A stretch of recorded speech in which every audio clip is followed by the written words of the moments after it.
Assalamualaikum warahmatullahi wabarakatuh. Perkenalkan, nama saya Nur Hikmah dengan NIM H03203339 kelas Biologi A dari Prodi Pendidikan Biologi Universitas Sulawesi Barat.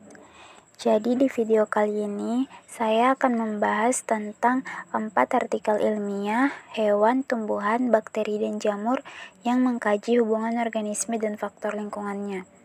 Baiklah, langsung pembahasannya.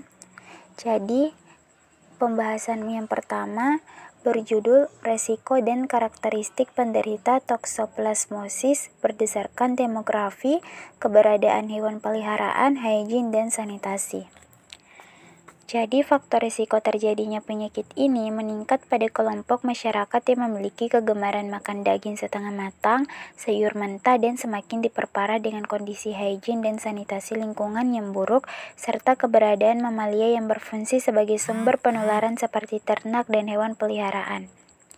Jadi, kesimpulan penelitian ini diperoleh bahwa terdapat hubungan signifikan antara faktor kepemilikan hewan peliharaan seperti kucing, anjing, dan unggas atau burung, dan faktor hygiene berupa tidak pakai alas kaki ketika di luar rumah dengan kejadian toksoplasmosis.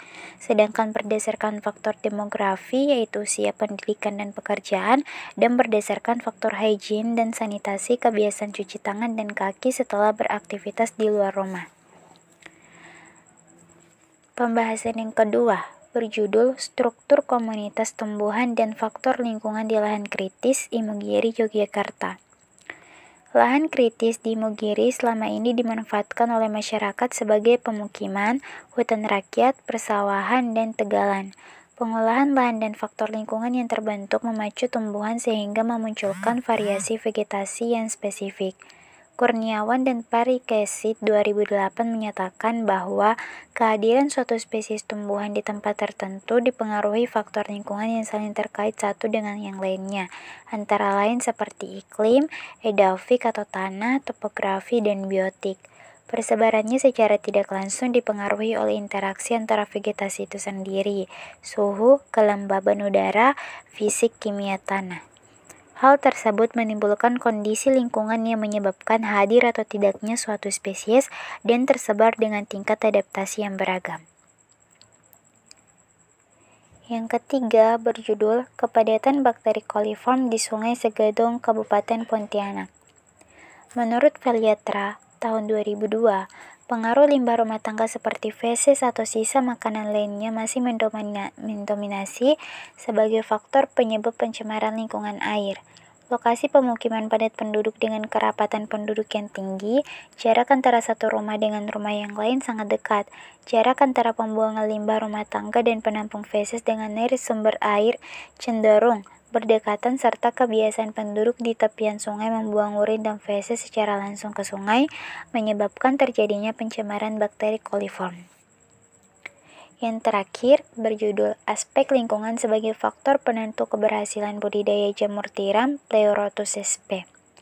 Jamur merupakan tanaman yang berinti, berspora, tidak berklorofil, berupa sel atau benang-benang bercabang. Karena tidak berklorofil, kehidupan jamur mengambil makanan yang sudah dibuat oleh organisme lain yang telah mati. Jamur tiram bila kita budidayakan akan mendapat manfaat berganda. Aspek lingkungan seperti suhu, cahaya, dan oksigen sangat berperan dalam pertumbuhan dan perkembangan jamur. Aspek lingkungan tersebut digunakan sebagai pemicu kehidupan jamur fase miselium atau pertumbuhan bibit menjadi fase reproduksi pembentukan tubuh buah dalam proses budidaya. Budidaya jamur merupakan proses kompleks yang melibatkan beberapa tahap pekerjaan yang berbeda seperti seleksi jamur yang akan dibudidayakan, inokulasi bibit jamur pada media tanam, pemeliharaan jamur selama proses budidaya, panen jamur, pasca panen jamur, serta pemasarannya. Aspek lingkungan yang menentukan keberhasilan budidaya jamur tiram diantaranya adalah kelembapan, waktu tumbuh, kandungan karbon dioksida, cahaya, dan juga sirkulasi udara. Jadi itulah beberapa 4 artikel ilmiah yang telah saya bahas. Lebih dan kurangnya mohon dimaafkan. Assalamualaikum warahmatullahi wabarakatuh.